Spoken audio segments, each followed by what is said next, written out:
హోలీ శుభాకాంక్షలు తెలియజేస్తూ నిన్న BJP floor leader Maheshwar Reddy గారు మాట్లాడుతూ పాలన చేత కాకపోతే రాజీనామా చేసి ప్రజా తీర్పు కోరాలని మహేశ్వర్ రెడ్డి గారు బ్రహ్మాండంగా నిన్న అసెంబ్లీలో మాట్లాడుతున్నారు. తెలంగాణ ప్రజలకు ముఖ్యంగా ఈ బీజేపీ నాయకుడు మహేశ్వర్ రెడ్డి గారు అంటే ఆయన కూడా కాంగ్రెస్ పార్టీలోనే ఉండే, ఇక్కడ ఏఐసిసి ఇంప్లిమెంటేషన్ కమిటీ చైర్మన్గా ఉండు కాబట్టి ఆయనకు ఆ బీజేపీ 11 సంవత్సరాల పాలన మీద ఎక్కువ అవగాహన ఉండదు.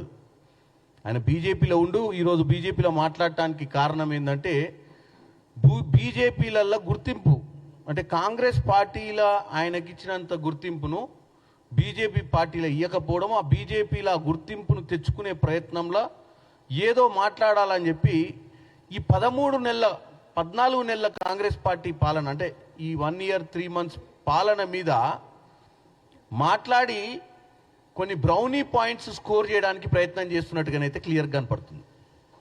ఎందుకంటే ఆయన మాట్లాడిన దాంట్లో వాస్తవంగా ఇవాళ ఏదన్నా ఉంటే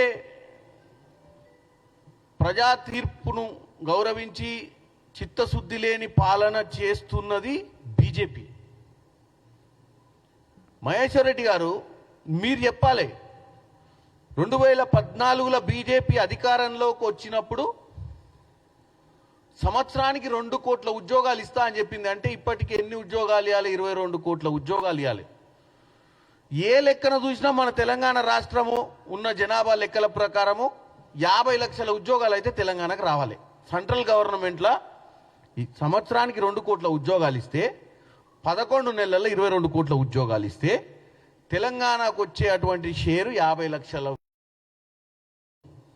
ఏం చిన్న సన్న అమౌంటా ఏంటది? అంటే అకౌంట్లో 15 లక్షలు వేయడం అనేది మర్చిపోయి మీదికెళ్ళి బ్యాంకులలో బకాయిలు ఉన్నటువంటి పెద్ద పెద్ద మహానుభావులు మీ బీజేపీకి వాళ్ళ అండదండగా ఉన్నటువంటి వాళ్ళ బకాయిలే మాఫ్ చేయించినావు. మరి ఇది ఎవరు చెప్పాలి? దాని తాలూకా 19-20లో 2,34,170 కోట్లు, 2,34,170 కోట్లు తెలంగాణ ప్రజలు వినాలి జాగ్రత్తగా. ఒక్క సంవత్సరంలో 18 ఇది 19-20 గురించి చెప్తున్నా. 18-19లో 2,36,000 కోట్ల 265 అంటే 2,36,265 కోట్లు. 17-18లో 1,68,328 కోట్లు. 16-17 1,08,373 కోట్లు. 1,00,000 కోట్లు, 2 లక్షల కోట్లు, 3 లక్షల కోట్లు ఎవనయ్య సొత్తంది మీరు మాఫీ చేసిర్రు? ప్రజాధనమే కదా. అదే ఒక చిన్నోడు ఎవడన్నా కారు లోన్ కట్టకపోతే ఇంటికి వచ్చి కారు విక్కొని పోతారు. మీ అండ ఉంది కదా అని బీజేపీ వాళ్ళు అండ గిన్ని లక్షల కోట్లు మాఫీ చేస్తే మాత్రం ఏం తప్పులేదు. వాళ్ళ పాలన గొప్ప పాలన, వాళ్ళని ఏమనొద్దు, బ్రహ్మాండమైన పరిపాలిస్తున్నట్టు మరి మాట్లాడుతున్నారు. మరి దీనికి సమాధానం చెప్పాలి మహేశ్వర్ రెడ్డి గారు. ఇక పోతే నీరవ్ మోడీ, మేహుల్ చోస్కి, విజయ్ మాల్యా, లలిత్ మోడీ, సంజయ్ బండారి, ఈ ఆయుధాల వ్యాపారి, మరి వీళ్ళందరూ దేశం వదిలి పారిపోయారు అందరిని ముంచిడా. నువ్వు అక్కడెక్కడ బ్యాంకుల లోపల పెట్టిన లాకర్ల పైసలు గుంజుకొస్తా అని చెప్పినావు. ఇంత పెద్ద మనుషుల్ని విమానం ఎక్కి విదేశాలకు పోతుంటే కూడా ఏం చేయకపోతే రెడ్ కార్నర్ నోటీస్ ఇచ్చి వీళ్ళు వాళ్ళని ఆపాలంటే పెద్ద విషయమా? ఎక్స్టర్నల్ అఫేర్స్ మినిస్ట్రీకి, మినిస్ట్రీ ఆఫ్ హోమ్ అఫేర్స్కి వాళ్ళు తలుచుకుంటే ఏ విమానాశ్రయమైనా ఏ సీపోర్ట్ అయినా విదేశాలకు పోకుండా జల్లడి పట్టే అటువంటి పరిస్థితి ఉంటుంది. కానీ మరి ఇంత పెద్ద మహానుభావులు ఎట్ట దేశం వదిలిపెట్టిపోయారు? వీళ్ళందరూ దేశాన్ని లూటీ చేసి మరి ఎట్ట పోయిర్రు? ఒక్కొక్కడు ఒకసారి మధ్యన చెప్తుండు ఇంట్లో నీరవ్ మోడీ, ఆయన దొరుకుతలేడు, ఆయన అసలు ఎక్కడ కనపడతలేడు, అది ఇదని లండన్లోనే తిరుగుతుండు ఓపెన్గా. విజయ్ మాల్యాన్ని కూడా 50 సార్లు చూసుంటాం టీవీలలో. లండన్లో రోడ్డు మీద నడుచుకుంటూ పోతే వీడియోలు తీస్తారు. అంటే వాళ్ళు విచ్చల విడిగా అక్కడ మంచిగా బ్రహ్మాండంగా తిరుగుతుర్రు. ఈయననేమో ఎక్కడో దొరుకుతలేడు. మాకు ఇప్పటి మటుకు దానికి మేము ప్రయత్నం చేస్తున్నాం కానీ మాకు అందుబాటులో లేరని చెప్పడాన్ని బట్టి చూస్తే మనకు క్లియర్ కట్గా అర్థమవుతుంది. వీళ్లకు చిత్తశుద్ధి లేదు. వీళ్ళకి ఏమైనా ఎస్పెషల్లీ ఇక్కడ మళ్ళీ కొత్తగా మహేశ్వర్ రెడ్డి గారు అంటే ఆయనకు పాపం ఎక్కువ అవగాహన లేడు. ఇవన్నీ ఫిగర్స్ ఆయన కోసమే చెప్పిన. ఎందుకంటే మళ్ళీ నెక్స్ట్ టైం మాట్లాడేటప్పుడు ఇవన్నీ ఆయన కూడా జాగ్రత్తగా ఈ అంశాలు ఉన్నాయని తెలుసుకోవాలి అసెంబ్లీలో మాట్లాడేటప్పుడు. ఇక పోతే డాలర్, ఇక అయితే అందరికి అర్థమయ్యేటట్టు చెప్తా. డాలర్ రేటు, ఎందుకంటే మిగతా చాలా ఉన్నాయి. రైల్వేస్ గురించి మాట్లాడవచ్చు, మన దగ్గర మెట్రో గురించి మాట్లాడవచ్చు. బీజేపీ వాళ్ళు ఏం చేశారు అవన్నీ చెప్తే 1-2 గంటలు పడుతుంది ప్రెస్ మీటు. నేను సింపుల్గా మహేశ్వర్ రెడ్డి గారికి చెప్తున్నా, 50 రూపాయలు 2014లో 50 రూపాయల విలువ ఉంటుండే డాలర్, ఇలా దగ్గర దగ్గర 87 రూపాయలకు వచ్చింది. ఎందుకు వచ్చింది మరి? విశ్వగురు నరేంద్ర మోడీ గారి పాలనలా బ్రహ్మాండంగా ఆర్థికంగా ఎదుగుతున్న భారతదేశంలో ఈ సంక్షోభం ఎందుకు వస్తుంది? ఈరోజు పిల్లలు పోయి విదేశాలలో చదువుకుందామంటే ఎంత భారం? 50, ఒకప్పుడు రూపాయికి రూపాయి భారం పెరిగింది. విదేశీ వస్తువులను ఇంపోర్ట్ చేసుకుందామంటే ట్యాక్స్ల భారం పెరుగుతుంది. మన బయటికి పంపిద్దామనే ఆలోచన మనకు చేద్దామంటే మేక్ ఇన్ ఇండియా కాన్సెప్ట్ వీళ్ళు పెట్టింది. సరే, మేక్ ఇన్ ఇండియాకే సరిపోవట్లేదు. అది చిత్తశుద్ధి లేని పాలన చేస్తుంది బీజేపీ. బీజేపీకి చిత్తశుద్ధి లేదనే విషయాన్ని వాస్తవంగా ప్రజలు ఆలోచిస్తే అర్థమైంది. ఈరోజు ఇక అన్నిటికంటే ముఖ్యం వీళ్ళకు ఒక అజెండా, సింగిల్ అజెండా ఉంటుంది. ఏమన్నంటిగా కుల మతాల మధ్యన చిచ్చు రేపడం. ప్రతి దగ్గర సెంటిమెంట్ తీసుకురావాలి. బీజేపీ వాట్సాప్ సోషల్ మీడియాలలో గత చరిత్రను తిరగరాయాలి. గాంధీ గారి గురించి తప్పుగా మాట్లాడాలి. గత చరిత్రలో ఉన్నటువంటి ముఖ్య నాయకులు నెహ్రూ గారి గురించి తప్పుడు ప్రచారం చేయాలి. ఈ కొత్త యువతరాన్ని తప్పుతో పట్టించి వాళ్ళు అసలు ఏం చేయలేదు, దోసుకొని పేరు మేమే మీకోసం పనిచేస్తున్నాం ఒక హైపు. ఈ హైప్ని మరి ఈరోజు మహేశ్వర్ రెడ్డి గారు ఇక్కడ 8 మందో 9 మంది, ఎంతమంది 8 మందే కదా ఎమ్మెల్యేలు ఉంది. ఈ 8 మంది ఎమ్మెల్యేలకు నాయకత్వం వహిస్తున్నటువంటి మహేశ్వర్ రెడ్డి గారు తెలంగాణ ప్రజలకు చెప్పాల్సిన అవసరం ఉంది. అదే కాకుండా నిన్న డీలిమిటేషన్ విషయంలో బీజేపీ వాళ్ళకున్నాయి కొన్ని రాష్ట్రాలు, బీమారు రాష్ట్రాలు అంటారు వాటిని. బీహార్, ఉత్తరప్రదేశ్, మధ్యప్రదేశ్, రాజస్థాన్, ఉత్తరప్రదేశ్, ఒరిస్సా, ఈ రాష్ట్రాలల్లో ఈరోజు బీజేపీ ప్రాధాన్యతతో ఉంది. ఈ డీలిమిటేషన్ అనేది క్లియర్గా రేవంత్ రెడ్డి గారు మన ఇండియా కాన్క్లేవ్లో కూడా చెప్పారు.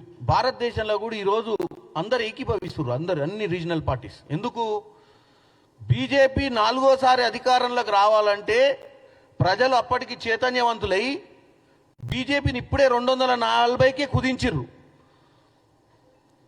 ఇంకొన్ని రాష్ట్రాలు ఏం జరిగిందో తెలియదు. మరి వీళ్ళకు సామవేద దండోపాయాలు తెలిసిన వాళ్ళకే 240 సీట్లు వచ్చినాయంటే వీళ్ళకు ఓటర్ లిస్టును తారుమారు చేసే యంత్రాంగం, ఈవీఎం మిషన్లను ఏమైనా హ్యాకింగ్ చేసే అటువంటి చతుర్వత ఉన్నటువంటి వ్యక్తులు వీళ్ళు ఇంత ప్రయత్నం చేసినా 240 సీట్లే వచ్చినాయి భారతదేశంలో. అంటే ఇక రానున్న రోజులలో వీళ్ళు ప్రణాళికకు దిగిరు. అదే డీలిమిటేషన్.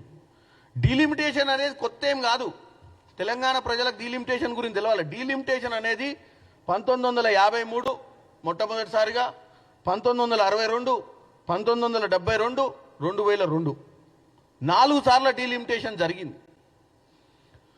2001లో అప్పుడు ఫ్యామిలీ ప్లానింగ్ ప్రకారం భారతదేశంలో జనాభా పెరుగుతుందని చెప్పి దక్షిణ భారతదేశంలో అందరూ కూడా ఫ్యామిలీ ప్లానింగ్ మెయింటైన్ చేసి మన దేశ ఆర్థిక స్థితిగతుల కోసం మనం పాపులేషన్ తగ్గించుకుంటే, రాజకీయానికి వచ్చేసరికి పాపులేషన్ సెన్సస్ మీద వాళ్ళు కనుక కుట్ర అనేది చేస్తారని అప్పుడే గొడవలు జరిగితే దాన్ని ఫ్రీజ్ చేసిరు. 543 సీట్లను ఫ్రీజ్. పాపులేషన్ ప్రాతినిధ్యం తీసుకోవద్దు, ఎందుకంటే కొన్ని రాష్ట్రాలు ఇచ్చినటువంటి ఆదేశాల మేరకు భారతదేశం మంచి కోసము, భారతదేశంలో ప్రగతి కోసము అక్కడ పాపులేషన్ని కంట్రోల్ చేసిరు. కాబట్టి పాపులేషన్ సెన్సస్ ప్రకారం వాళ్ళ ప్రాతినిధ్యాన్ని కోల్పోయే పరిస్థితికి వస్తుంది. దానివల్ల నష్టం జరుగుద్దని 2001లో అప్పుడు మన జస్టిస్ కుల్దీప్ సింగ్ గారు, రిటైర్డ్ జడ్జి, ఇవన్నీ ఒక ప్రణాళిక ప్రకారం ఆ రోజు సీజ్ చేసేసి ఈరోజు 2026 మళ్ళీ 2001 తర్వాత ఈరోజు పాపులేషన్ సెన్సస్ 2026 వరకు దాన్ని ఫ్రీజ్ చేయడం జరిగింది. ఇప్పుడు నేను చెప్పిన రాష్ట్రాలలో ఎవరు అధికారంలో ఉన్నారు? బీజేపీ అధికారంలో. తమిళనాడు, కేరళ, తెలంగాణ, పాండిచేరి, లక్షద్వీప్ ఇట్లాంటి రాష్ట్రాలు, ఇకపోతే నార్త్లో కూడా మీరు పంజాబ్, హర్యానా ఈ రాష్ట్రాలలో మొత్తంలో కూడా సీట్లు పెరిగే పరిస్థితి లేదు. వీళ్ళే ఒక ఉపాయంతో వస్తున్నారు. ఈ ఉపాయాన్ని ముందే పసిగట్టాల్సిన అవసరం ఉంది. 80 సీట్లు ఉన్నటువంటి ఉత్తరప్రదేశ్లో 50% పెంచుతామన్నారు అనుకోండి. భారతదేశ వ్యాప్తంగా మేము పని చేస్తాం, అందరికి 50% పెంచుదాం అనుకుని ఒక స్కీమ్ తీసుకొద్దామన్న ఆలోచన ఉన్నట్టు అర్థమైంది మనకు. అంటే ఉత్తరప్రదేశ్లో 50% పెంచితే ఎంత అవుతాయి? 120 సీట్లు అవుతాయి. తెలంగాణలో 50% అంటే 7-8 సీట్లు పెరుగుతాయి.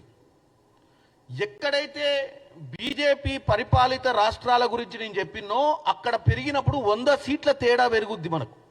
అంటే 100 సీట్లు వాళ్ళకి పెంచే అవకాశం ఉంటుంది గెలవడానికి. సో మార్క్ ఏంది? 50% వచ్చిన వాళ్ళు అధికారంలో కూర్చుంటారు.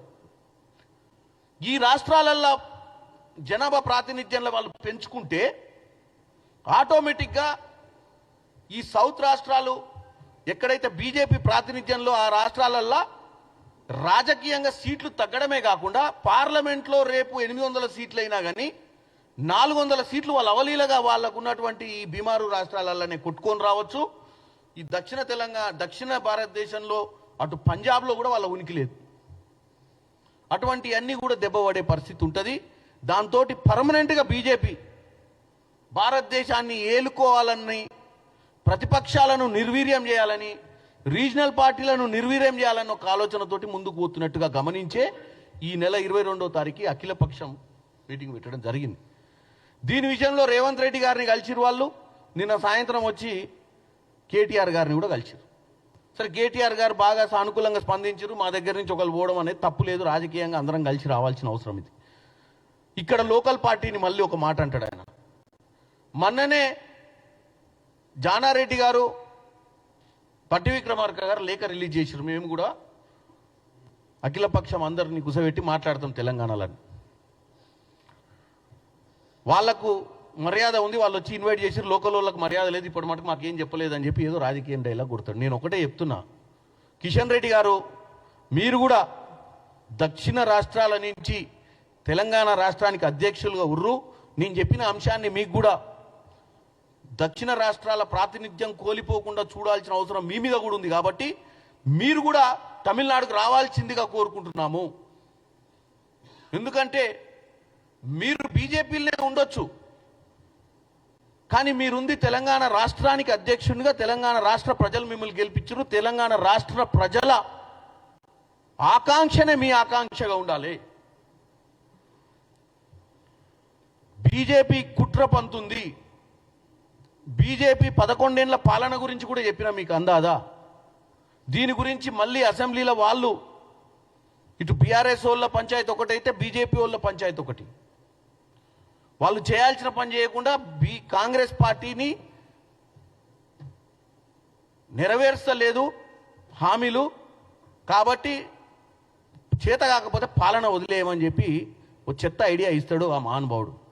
ఆ మహానుభావునికి ఇంకా రాజకీయం పేపర్ చదువుతాడో చదవడో. మొన్ననే మహారాష్ట్ర ఎన్నికలలో లాడ్లీ బెహన్ స్కీమ్ తోటి వచ్చి అధికారంలో కూసుర్రు. మొత్తమే చేతులెత్తిరాలు.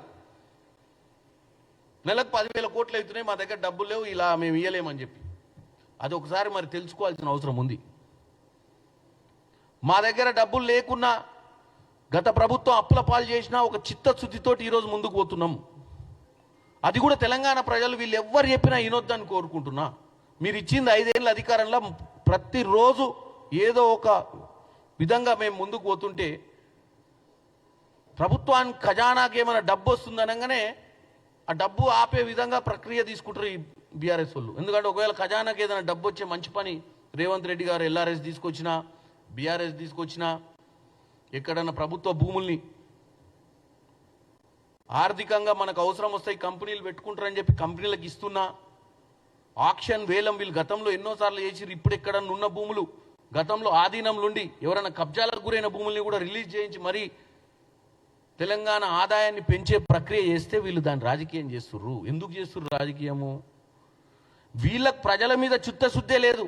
తెలంగాణలో ఉన్న కాంగ్రెస్ ప్రభుత్వం ఫెయిల్ కావాలన్న ఆలోచనే తప్ప ఎవరింట్లో ఉచిత కరెంట్ వచ్చి వెళ్తురుండొద్దు, ఎవరింట్లో 500 రూపాయల సిలిండర్ వచ్చి వంట వండుకోవద్దు, ఎవరింట్లో నిరుద్యోగస్తులకు నోటిఫికేషన్లు ఇచ్చి డిఎస్సీలు గ్రూప్ 1, గ్రూప్ 3, గ్రూప్ 4 పరీక్షలు పెడితే ఓర్చుకోలేకపోతుర్రు. వాళ్ళు చేయండి మేము ఎట్లా చేస్తున్నామని చెప్పి గుండెలు బాదుకుంటుర్రు. కాబట్టి మీరెవరు కూడా ఈ బీఆర్ఎస్ బీజేపీ మాయల పడొద్దు. వీళ్ళిద్దరు కలిసి ఒకే ఒక అంశం మీద ఈరోజు వారి పోరాటం. కాంగ్రెస్ పార్టీని ఎట్లా బ్లేమ్ చేయాలనేదే వీళ్ళ పోరాటం. కాంగ్రెస్ పార్టీ మీద విష ప్రచారం ఎట్లా చేయాలనేదే వీళ్ళ పోరాటం. అవసరమైతే వాళ్ళిద్దరు కలిసి కూడా రాజకీయం చేస్తారనే విషయాన్ని మనం పార్లమెంట్ ఎన్నికలలో 8 ఎంపీలు గెలిపించే విషయంలో చూసినాం. మొన్న జరిగిన ఎమ్మెల్సీ ఎన్నికలలో కూడా బీఆర్ఎస్ క్యాండిడేట్ని పెట్టకుండా ఫామ్ హౌస్లను కూర్చొని తొడలు కొడుతున్న కేసీఆర్ని కూడా చూసినాం. కాబట్టి అసెంబ్లీలో ప్రతిపక్ష హోదా ఉన్నటువంటి కేసీఆర్ అయినా మహేశ్వర్ రెడ్డి గారైనా ఇప్పుడు జరుగుతున్న కార్యక్రమాలలో బలోపతం ఎట్లా చేయాలి, దాంట్లో ఎక్కడన్నా అవసరం ఉన్న కాడ మాట్లాడాలి తప్ప గద్దె దిగండి చేతగాట్లేదు మీకు ఇవన్నీ చెప్పొద్దని కోరుకుంటున్నాను.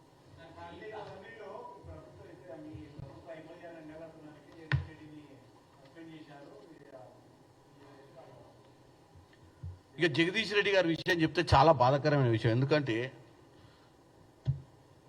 సోడా మిస్ అయితే విస్కిల్ ఎట్లుంటుందో అట్లుంటుంది. ఇప్పుడు వాళ్ళ పర్సన్ కార్యక్రమమే ఆగిపెట్టేట్టుంది. మిక్సింగ్ పోయింది కదా, ఇంకెవరికన్నా ఏ టేస్ట్ ఉంటే ఇంత బాధ కాకపో వాళ్ళకు. సోడా మీద దెబ్బ కొడితేటా ఇప్పుడు ఎట్ట నడవాలి కార్యక్రమాలు? మరి సాయంత్రం పూట వితౌట్ సోడా నడవదు కదా. కాబట్టి వాళ్ళు నిన్న ఇలా కార్యరూపం చేసి కేటీఆర్ గారు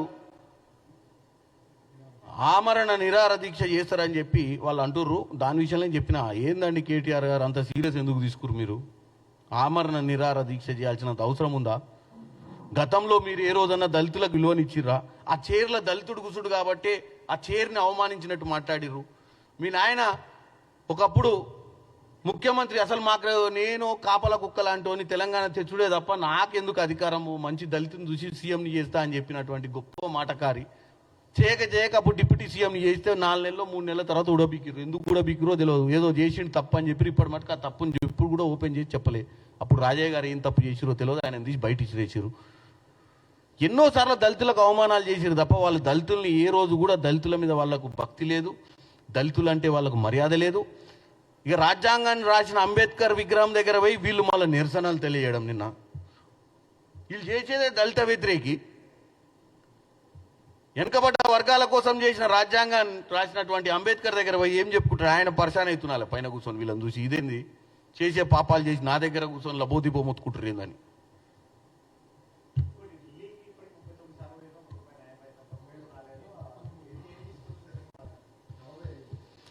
నేను ఒకటే చెప్తున్నా, నయా పైసా నయా పైసా నయా పైసా తెలంగాణ ప్రజలకు దండం పెట్టి చెప్తున్నా. 22,000 కోట్ల రూపాయలు రైతు రుణమాఫీ ఏకకాలంగా ఈ భారతదేశంలో ఎవరైనా చేసిరా అంటే ఉట్టిగా నేను ఇక్కడ కూర్చొని కాంగ్రెస్ పార్టీ ఆఫీసు నేను ఒక ఎంపీగా అయ్యుండి క్రియాశీలక కాంగ్రెస్ పార్టీ నాయకునిగా మాట్లాడతలేను. 22,000 కోట్ల రూపాయలు 25 లక్షల మంది రైతు కుటుంబాలకు రుణమాఫీ జరిగింది అన్నది వాస్తవమా అవాస్తవమా? నేను ఒక్కటే కోరుకుంటున్నాను తెలంగాణ ప్రజల్ని. వీళ్ళు ఇట్టనే రోజు చెప్తారు, ఏదో ఒక రోజు మీరు ఒక చిన్న వీడియోనో ఒక చిన్న మెసేజో ఎవరికైందో వాళ్ళు పంపించిన రోజే తెలుస్తుంది, లేదా రేపు మీరు ఓట్లు వేసినప్పుడే తెలుస్తుంది. ఇప్పుడు ఎన్నికలు లేవు. ఎన్నికలు అయినప్పుడు 24 లక్షల మంది రోడ్డు మీదకి వచ్చి ఓట్లు వేసే పరిస్థితి ఉన్నప్పుడు కేటీఆర్కి కేసీఆర్కి ఈ బీజేపీలోకి అర్థమవుతుంది. నయా పైసా ఏందే?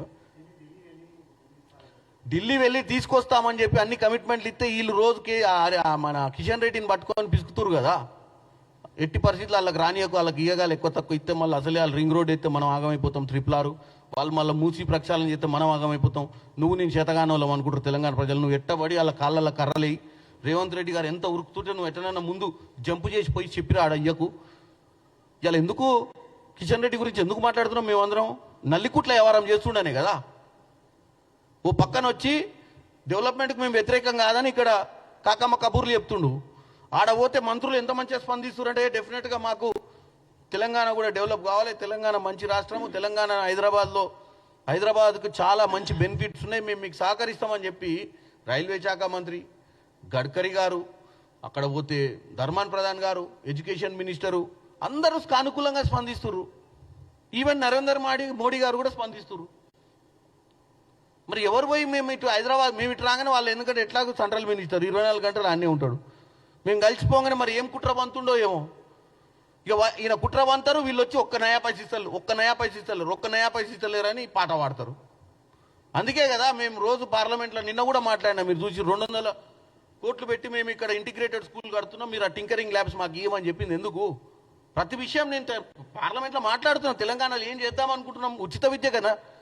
ఉచిత విద్య పేటెంట్ ఎవరిది? వీళ్ళది, కేజీ టు పీజీ. మరి 10 ఏళ్ళ కేజీ టు పీజీ ఏడికి పోయిందో అడగాలి. మరి మేమన్నా 2600 మంది విద్యార్థులకు ఫ్రీగా ఇంటర్నేషనల్ స్టాండర్డ్లో 200 కోట్లు 25 ఎకరాల భూమిలో ఇవాళ ఇంటిగ్రేటెడ్ స్కూల్స్ పెడుతున్నామంటే 119 నియోజకవర్గం మాకు చిత్తశుద్ధి ఉందనే కదా. అంటే మాకు డబ్బులు ఇవ్వకుండా ఆపితే ఎవరికి అన్యాయం అయిద్దా? వీళ్ళకు చెప్పు తట్టుకొట్టాలి ప్రజలు. మీకు మేము మంచి చేస్తామంటే ఢిల్లీ నుంచి పైసలు లేకుండా ఒకడు వాడిని రెచ్చగొట్టి పైసలు లేకుండా చేస్తారు, ఇంకొక ఆయన వచ్చి నయా పైసలు ఎత్తలేడు, 35 సార్లు వేరు 40 సార్లు వేరు అని చెప్పి బ్లేమ్ గేమ్. ఎంత మ్యాచ్ ఫిక్సింగ్ అర్థం చేసుకోవాలి తెలంగాణ ప్రజలు. ఓ పక్కన పంపిస్తురు నువ్వు ఆపు అని, ఓ పక్కన వచ్చేమో ఏమి ఇత్తలేరని చెప్తురు. ఎన్ని ఇబ్బందులు వచ్చినా, ఎంతమంది అడ్డుపడ్డా మా మంత్రులు, మా ముఖ్యమంత్రి రేవంత్ రెడ్డి గారికి చిత్తశుద్ధి ఉంది, పోరాటం చేస్తాం. మేమేం బిచ్చం అడుక్కోట్లే, మాకు రావాల్సిన పైసలు మేము అడుగుతున్నాం. ఈ నుంచి పోయే ట్యాక్సులు అదేదో బిచ్చం వేసినట్టే ఉంది. ఎందుకు ఇయ్యారు? ₹1 వస్తే 9 రూపాయలు ఇస్తారు బీహార్కి, ₹1 వస్తే 3 రూపాయలు ఇస్తారు ఉత్తరప్రదేశ్కి. మనం 40 పైసలు కూడా ఇస్తలేరు. మన హక్కు మనకు లేదా? తెచ్చుకునేకే మనకు అవసరాలు లేవా? మన పిల్లలు బాగుపడొద్దా? మన నగరం బాగుపడొద్దా? మనం చదువుకోవద్దా? తెలంగాణ ప్రజలు ఈ 2 పార్టీలను క్లియర్గా చెప్తున్నాం మీకు, ఈ 2 పార్టీలు కలిసి తెలంగాణలో రాజకీయమే ముఖ్యంగా ముందుకు పోతున్నారు. ప్రజలపై, ప్రజా అభివృద్ధిపై వీళ్ళకి దృష్టే లేదని చెప్తున్నారు ఈరోజు.